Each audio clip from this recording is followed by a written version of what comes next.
Hello. Second, unmute you. Hi, Susan. Hi, how are you? I'm well. A fellow Canadian. Yeah, And a Calgarian at that. I am. Let's see, I'm moving closer. There you go. So now I realized as I've started these Zoom meetings that the craft part of my life is on display behind me. I hear you. That's okay. So I've got half my office, I work on my business. The other half is, oh, that looks very tidy. So I have a widescreen zoom on my lens, so I can, yeah. Looks great. I can do all sorts of mine. So it's just now frozen, but yeah. Thank you. Yeah, looks fun. What do you craft? Oh, I haven't been doing as much lately since I got into this new creative side of my business, but I make memory books for my family. Oh, how nice. Yeah. Wonderful. Yes, that would be, if I had the time, that would be something I'd do too. Wonderful. Well, thank you. I wasn't sure if I scheduled the right You did? session, so just cut me absolutely. off earlier. Yeah, no, it's all good. So you're part of Rhonda's Divine Navigation. I am. So what are your coordinates? Oh, you've got her language down. I'm learning. Do you have coordinates too? Not yet. Okay. I am authenticity in the north, connection in the south, self-acceptance in the west, and appreciation in the east, and the center is creating community. Wow, I think I might be that too. Yeah. That's awesome. I love that. Yeah, so connection and creating community are my go-tos. Well, they all are, but it shows up. People see it as connection and creating community. I'm a serial group creator. Serial. I love creating groups. Mm-hmm. And Rhonda's only just recently started to give me permission to do that in my business. She's like, she's basically saying I didn't have the client base to really start doing that, but it's been something I've been really chomping at the bit for from the get-go. And so even your Zoom coffee chat and stuff, that's got me intrigued. So yeah, so here's how that started. I don't know about you, but I get so many requests from people to meet for coffee. Mm-hmm. And really what they want is a 1-hour consult for free. Mm-hmm. And I just ran out of time.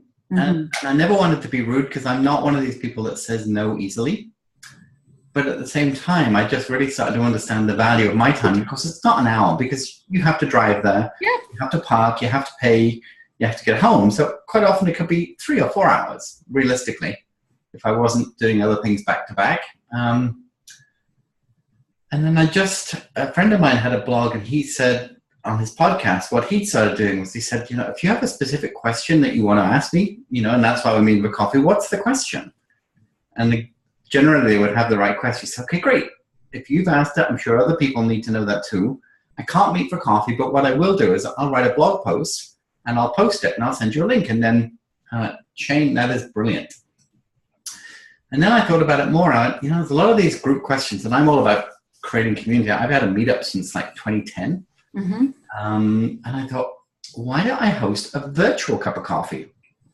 Because I was running a group program anyway, and I had this like live Q&A, and I just turned it into what I call virtual coffee. So now at the moment, everybody who's bought one of my programs gets an invite to join me. I'm going to have, and that's present and past. We're going to have to cap that quite soon to present, because otherwise I'm getting too many people coming for just like free stuff. And like a lady the other day was asking me all about a Facebook ad campaign in such incredible detail. I saw that. And I had to go, you know what? If you want to post some pictures, we could get some feedback, but she's pushing the needle on this one. And she's not in the program currently anyway, and she's quite confused with who she is and what she does. But yeah, that's how it came about, and I love it because I get to connect with people. I get a lot of energy out of being creative. Mm-hmm. And I record it. It has value for other people to catch up, and it continues that community. Even if people don't make it, they still ask for the recording, because there's all these nuggets that, honestly, I don't know what I share until it comes out. Mm-hmm. I've done this for so long, and I know so much, but I don't necessarily remember what I know until someone asks me a question that just triggers a thought, and how about this? So it's interesting. So I don't get as many requests for coffee as I used to because I have kind of put a kibosh on that too. But now I kind of turn them into potential client sessions because that's even how I got into coaching because I've been running my own business for 15 years as a PR consultant. Yep. I started it to balance the work-life juggle as being a mom, and I just found that I was getting more and more requests from other moms who wanted to do the same. To the point where I'm just like, okay, I don't have time to meet with all these people and talk about my business and how I set it up. Like I've got a PR business here. I don't have a set up your business business. Yeah. But I was enjoying it so much. That's what led me into coaching. And now I do that. Now I have a way to get paid to do it. And even just yesterday, someone asked to meet me for coffee. She did not know that I had this business. She knew my past work. And I think she's going to be a new client. And so I just kind of do that. Whip them in. I love the idea of the virtual coffee. Love it, love it, love it. Good for you. So in your PR sphere then, sort of, kind of get a Coles note of how you do that? So I have been, my PR client, how do I even begin? 3 years ago, I started coaching. And in the first year when I was just training as a coach, I would say 80% of my work was PR. The second year, it went down to 40 and 60% was coaching. And now it's almost 100% coaching. Wow. So I'm going to a PR conference in Kelowna on the weekend. And it's to scout out new coaching clients. Like I'm getting an awful lot of work from my PR connections. Mm-hmm. I've got PR clients who are hiring me to coach their team, that kind of thing. So it's expanding that way. But traditionally my PR business was mostly corporate and not-for-profit work. And I would create strategies for organizations, a lot of writing, a lot of key message development. I started in government, like news conferences in the olden days when we didn't have social media. Oh, exactly, yeah. And you didn't have Twitter. You actually held news conferences, right? So speech writing, traveling, like old-fashioned PR. Yeah, is what I have made a business out of. I think a lot of people wish President Trump did not have Twitter. So the whole social media thing, and that's what my intro to you is partly because I was so fascinated and impressed with your intro to us mm-hmm. in the divide, whatever we were called, our circle. I loved how personable you showed yourself, and I've been to a lot of social media presentations. I've seen it described in many ways, but I really feel that you did the best job of any that I've seen. Ooh, I'd love you to write that down. I loved how personable you made yourself, and you're right. I do remember, like you talking about your church camp. It's like, okay, I can relate to church camp. We were going to a family camp on Keats Island for a few years. Oh, been there. Yeah, Barnabas. Yep. So yeah, you create other connection points, and I've been afraid to, sort of been afraid to do that in a big way. I share it in a way of people who I know are already interested, but I haven't been sharing it in a big way online. I noticed you liked 2 of my posts from the last week. I'm starting to put a little bit more of that out there, but not a lot. Yeah. But just, I'm like, I need to be a bit more open. Anyway, so yeah, developing say to Barnabas is like online. I probably say to Barnabas at least 3 times.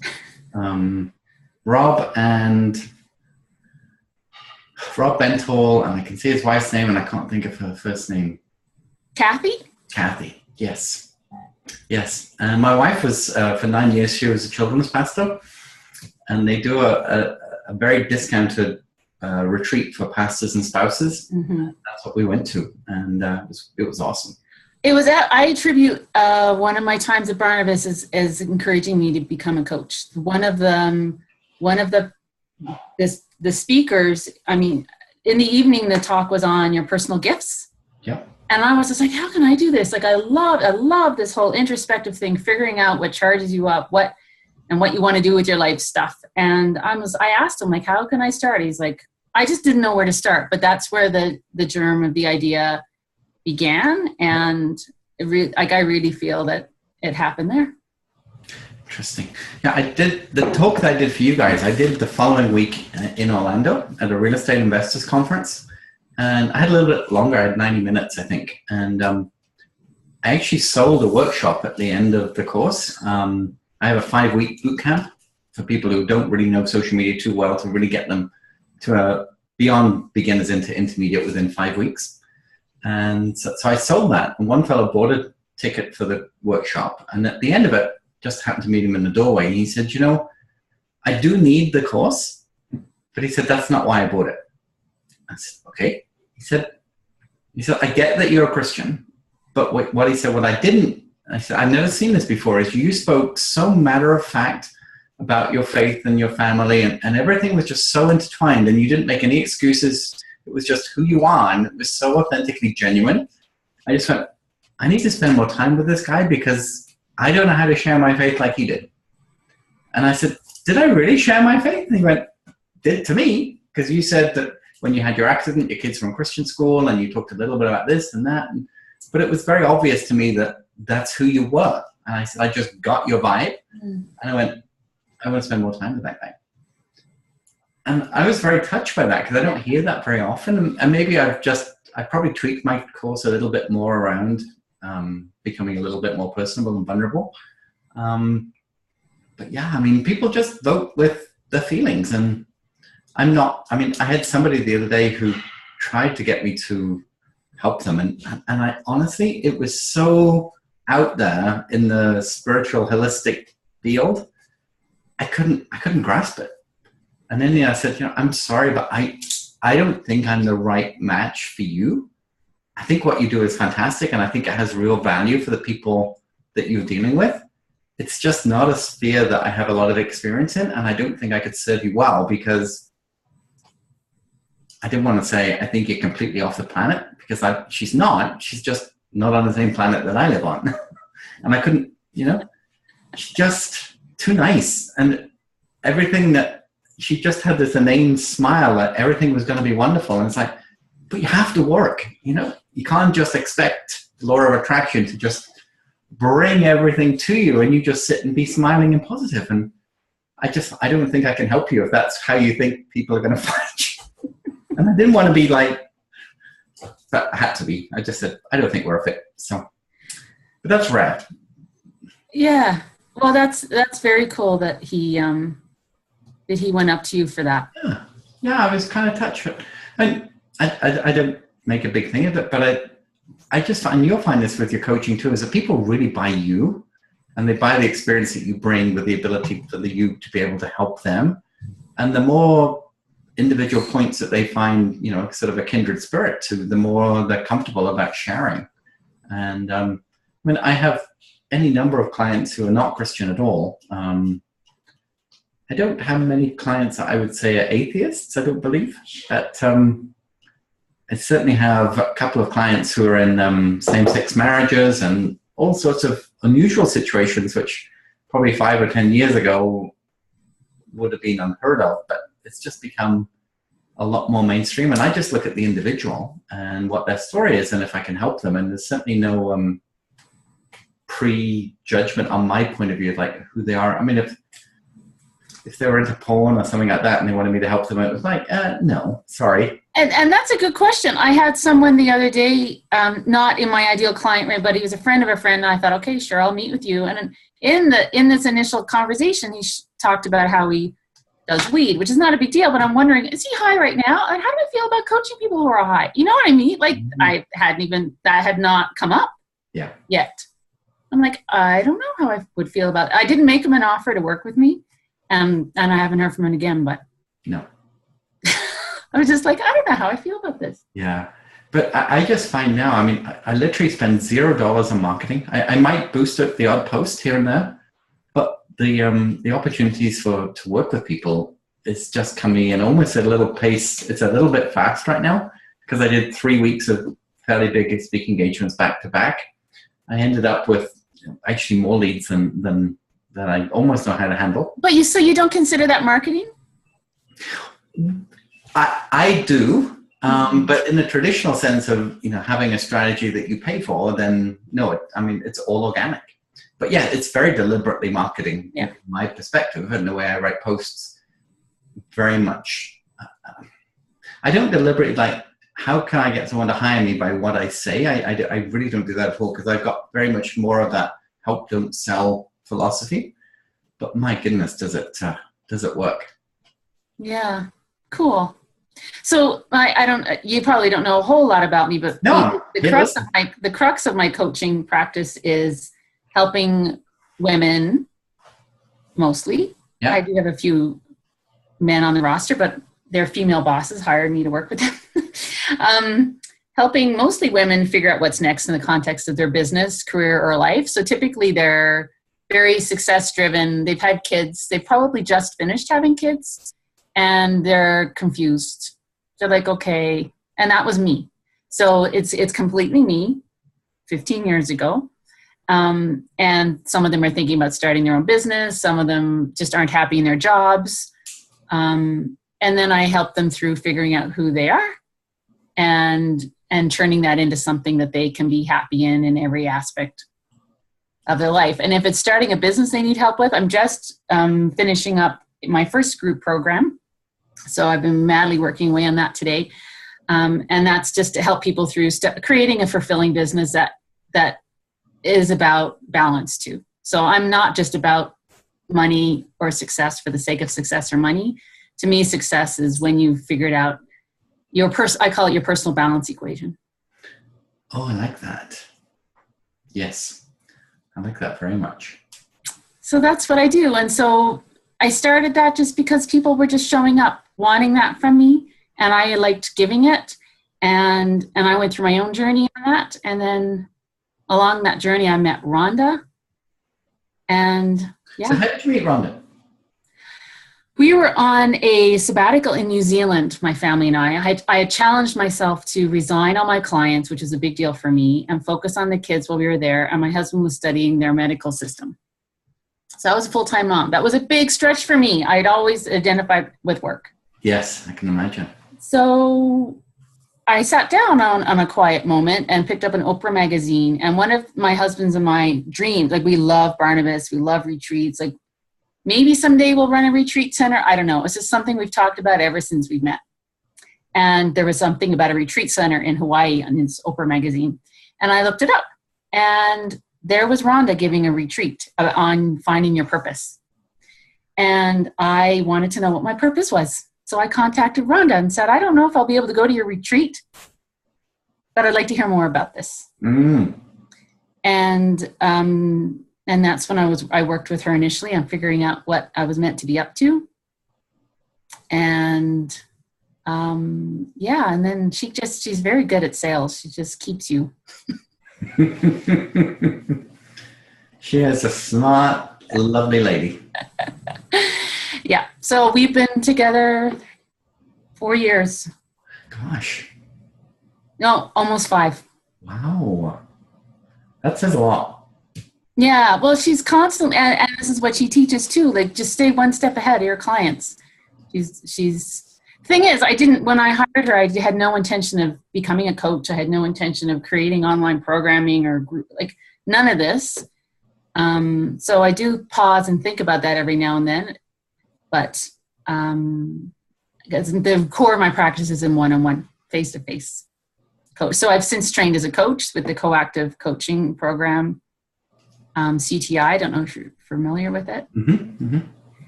And that's the root of my work. But I went into it, I trained as a coach because I decided I wanted to be good at it. Anything I do, I want to be good at.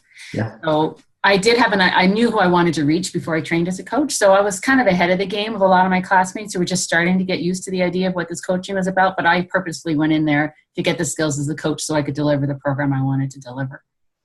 Super. And with your client, are they solopreneurs or are they people who own an actual business? Solo. So I am marketing specifically to service-based entrepreneurs, but really my ideal is to get someone who's lost, who are in this okay, where do I start thing. And if they decide they want to start a business in that, I have a platform for that. But I really want to help people just figure out what the heck is going on and how they can create the best solution for them. Yeah. So some of them, a lot of them quit their jobs after working with me. That's awesome. I don't know if that's a good claim to fame, but an awful lot of them quit their corporate jobs and are either have figured out what they want to do, or they decide they want to start their own business. The reason I asked that question is there's a lot of government funding for training, especially in Alberta right now, but you have to have an employee. It's called, you may have heard of it, the Canada Jobs Grant. Yeah, but I didn't know it would be available to somebody like me. Well, the way it works is Alberta has a ridiculous amount of money, like $23 million a year to spend on training. Okay. And they cannot spend it.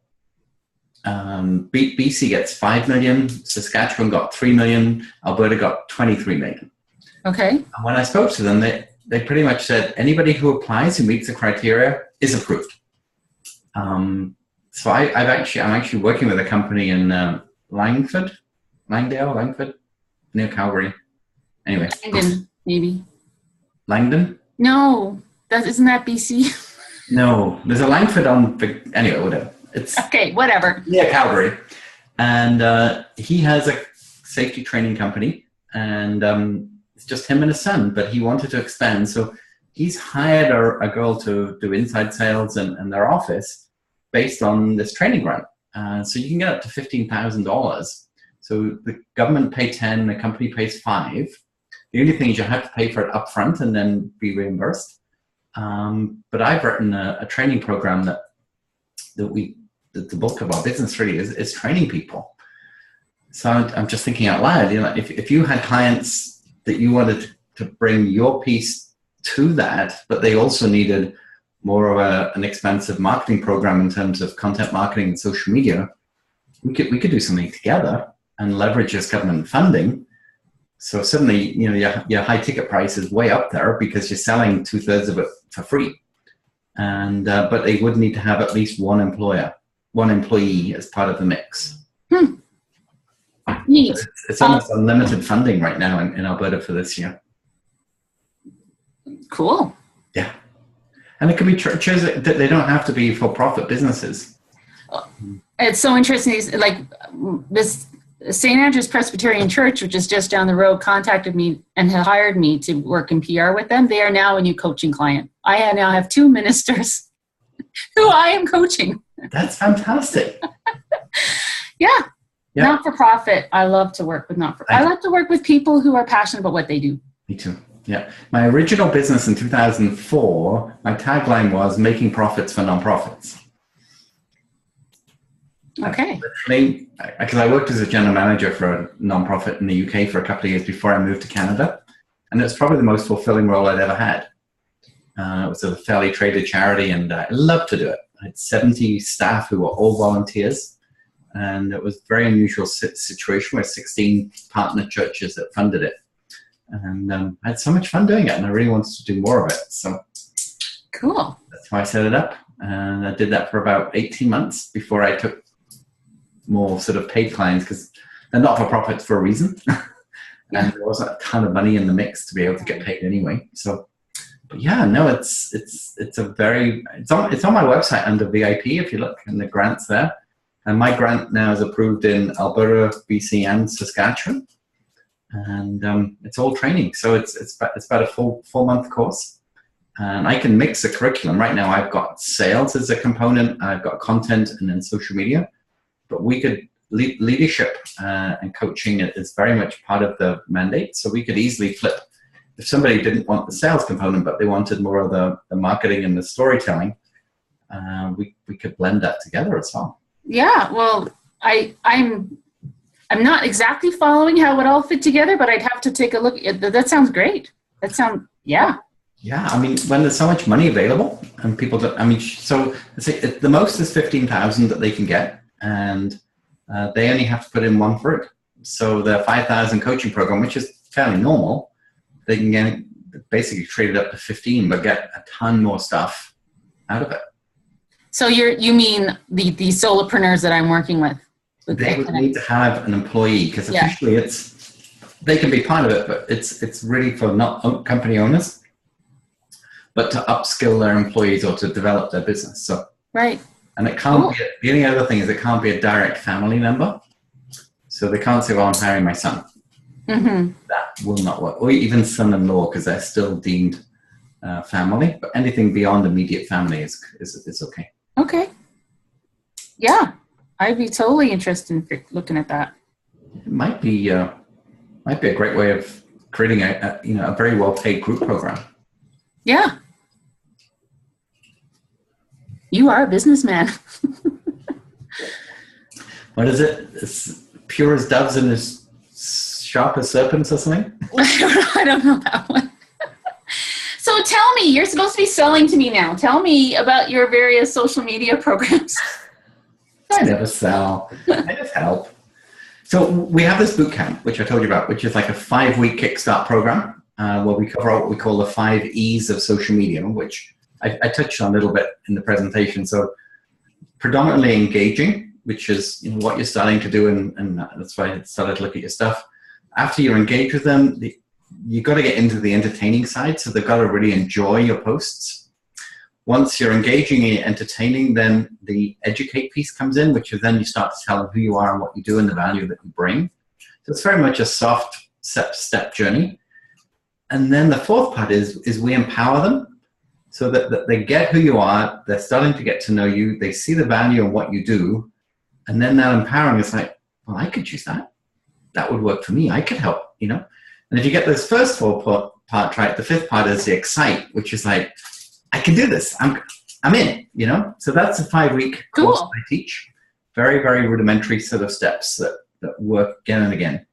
And then from that, we go to an advanced program, which we call Core Content, which is running right now, which is 6-week course and 6 weeks of accountability virtual coffees. Well, we teach people not just how to write a blog, but to really use their story as a marketing strategy in print. Mm-hmm. That's then shared digitally. So we're on that as part of our VIP program. And then the next level up is VIP, which is a 20-week program, which covers absolutely everything in the marketing spectrum, from content marketing to closing higher ticket sales to leveraging your networks, bringing that into email marketing, and then making sure everybody is very, very comfortable using LinkedIn, Instagram, Twitter, Facebook, and Google+. And the 5 platforms we major on. And so that course in Canada is 2/3 funded by the various provincial governments. So you mean that someone like me, if I had an employee, could access straight away? Funds. And in your province, it's like you're hired. So you're the 5 platforms that you said LinkedIn, Facebook, Twitter, Instagram, and Google+. Yeah. They're the ones that I think work best for business. I mean, I love Snapchat and all that different thing. YouTube, I don't describe as a social network, but I use it a lot as part of our strategy. But LinkedIn is key for your industry and for mine. It's really, I've really been noticing that. Like since I started, I never used to use LinkedIn to do any kind of sharing. But since I started blogging a year ago, I've just been putting my posts on LinkedIn, and I will often get more hits. You will. On LinkedIn than Facebook. You will. But my community is also bigger there. Because they don't, like at Facebook, I wasn't letting anybody in. No, yeah. Right? Like if they were on my Facebook wall, they're basically family and close friends because I'm sharing pictures about my kids. Of course, yeah. And I don't invite, some of my posts are friends, some of my posts are public. Most of them, I try and make them public. I don't accept friends from people I really don't know at all, but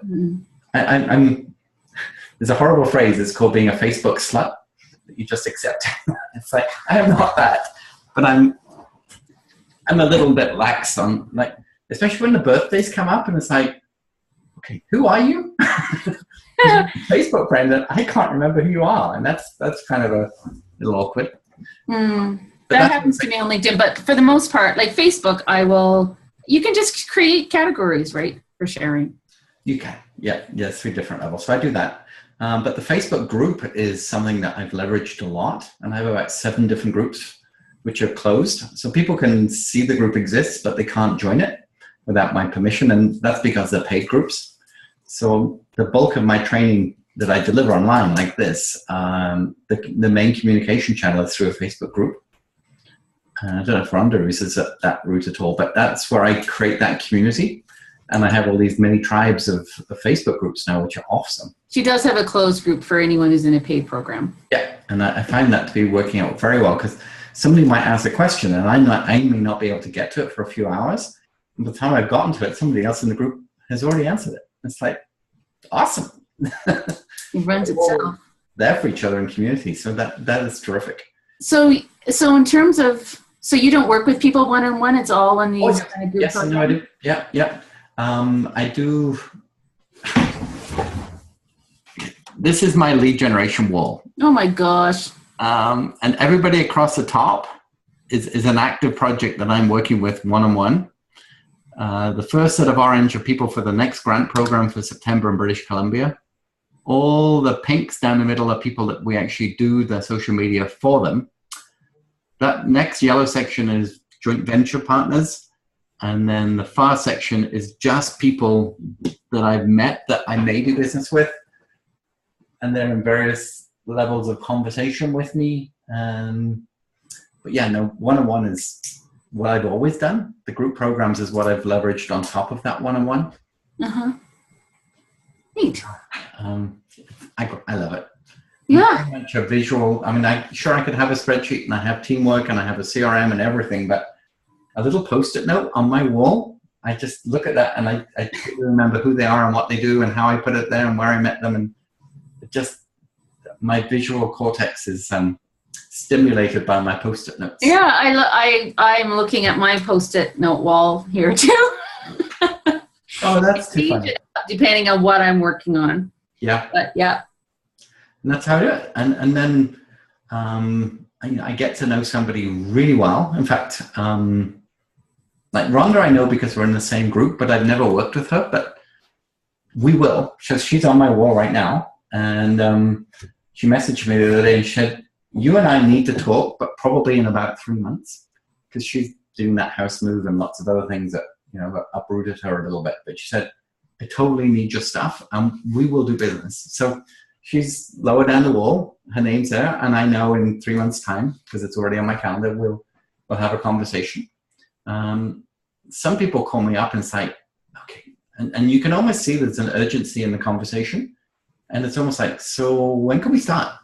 And that's even before I even said how much it's going to cost, because they've gotten to, and I've found people stalk me on social media for a long time, and they're 100% convinced that I can help them, and it's just a case of when they're ready. Mm-hmm. When they call, they are literally ready to start, and that's not always ideal for me because I'm already committed. But it's a beautiful thing. So it's very exciting. A number of my clients have been with me like 5-6 years, similar like you and Rhonda, and we're still working together on different projects. And some people keep me on retainer, some people keep me they just buy different group programs. And that's predominantly the bulk of what I do. Do you know Susan Friesen? I kind of do. She's in Abbotsford as well. Yeah, I know her name, and I know some people that have worked with her. I haven't worked with her myself. She currently sends out my newsletter for me. Oh, fantastic. And she made my website live after Colleen Davis designed it. Okay. Yeah, so that's, but I hadn't fully understood what she did when I initially hired her. I thought she was more of a VA, but she's not. She's a very high-priced VA. Oh, wow. I can see her face from her Facebook page, and I may have been in a group that she was in, a physical group, a gathering or something. I think I have. You guys are in very similar businesses in the same town. Yeah. And I know several people who she's done work with. Mm-hmm. And I got her name, like there was a couple of Rhonda's people who do work with Susan, and that's how I got her name initially too. So oh, cool. Jeff, Jeff is in Rhonda's group. You know Jeff? I know of him. Yeah. The relationship architect. and then Rosemary. Can't remember her last name. Anyway, yeah, I was just curious if you. Yeah, no, I should do, really, considering we live in the same. I've only lived here a year. I used to live in Surrey before this, but yeah. Cool. So I mentioned that partly because I currently have some support in that area, but I don't love working with her. I don't. Like, her personality is very jarring, and I don't love it. Okay. So it's interesting because I smiled when I said I know some people that have worked. I said worked with her. I didn't say work with her. Yeah. So anyway, I just share that because I do currently have some support. And so in any case, I was curious about what you had to offer on all the different levels when it comes to me creating a social media strategy that fits me and presents me authentically online in a way that connects with others. I'm also potentially interested in, like, part of me doesn't even really want to figure it out. Like, I've kind of kicking and screaming, but honestly, I just wanted to hire someone else to do it. It's driving me crazy. But Yeah. I've learned a lot. And now, because my funds are not limitless, right? I'm not like No, I know. I'm not a 6-figure income coach yet. So Yeah. But you will be. so there's that. But I mean, I've come a long way. I've been running a blog now for a year. My website's only been live for a little over a year. My coaching website, I've only been putting myself out there online for a little over a year as a coach. That's it, like April last year. And it feels like a different world. Oh, well, I would have said you'd been in business for years, looking at your strategy and the depth of your writing right now. So, well, I have been as a PR consultant. Yes. Doing this for other people. Yeah. But I've never done any work promoting myself. Elford Communications had zero marketing plan. The work would fall from the sky, and I would be very busy. So this is different, right? You need like 10 clients to cover what one PR client will give me. Yes, you do. Yeah. And I want to reach more people than purely one-on-one now. Like, I mean, my ideal target audience, like, lots of them can afford private coaching, but lots can't, and I want to help them too somehow. And that's why I have all 3 programs. I mean, well, the other one I have is what's called Inner Circle, which is just a once-a-month webinar, and that's $47 A month? Yeah. And I have 70 or so people in that group. And in my Lisa Sasevich strategy, she's like, you don't have any low-ticket prices. We're not Walmart. We're Nordstrom. But you know what, Lisa? I get that, but there's an awful lot of people that need my stuff that just can't afford it. And my passion is not just to serve the people that can afford me. My passion is to serve people that need me. If I can do that, I mean, I don't even charge everybody that I work with, but if I can provide a forum that is very affordable and they get amazing value out of it, I'm totally fine with that. And it's amazing how some people have joined the Inner Circle and then bought the boot camp and then bought core content and then tell me about that grant thing again. And they're in, you know? Yeah. Literally, I have one lady from a $10 meetup. She's now at like $63,500 worth of business with us in less than 12 months from one meetup at $10. Yeah. No, people have different ways that they process value and commitment. Yeah. And once they get your vibe and you win their trust, they just pretty much say, here I am. How can you help me? Yeah. Tears and all. And I get that quite often. Okay, so let me just check my time. There's some dude I met in a coffee shop that I'm talking to in 10 minutes. Okay. Right. And I wasn't even meeting him for coffee. And I don't think he'll be a client. He's a student. He wants to figure out what to do with his life. I'm like, whatever, I'll talk to you. Bless you. For a few minutes. Yeah.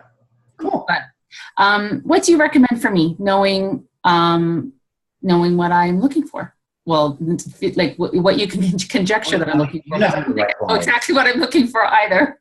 Yeah, you know how to write blogs. So our core content course, probably is not even needed for you. I'd have to look at, I'd have to study your website, a bit more closely to just see if it's as well optimized for sharing as it could be. And I'm happy to have a look at that. I mean, you really should be a VIP person.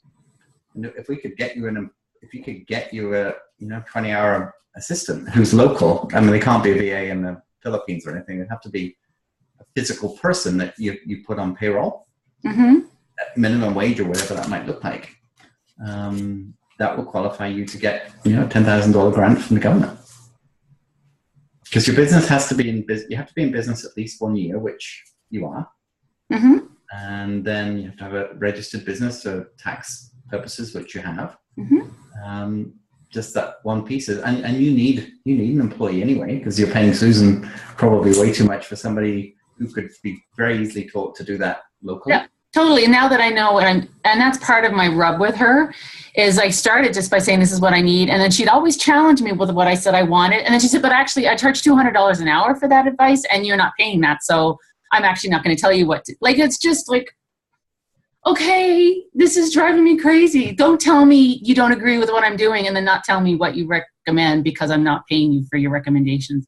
But you could have somebody that I could help you train, $15 an hour. They would love you for it.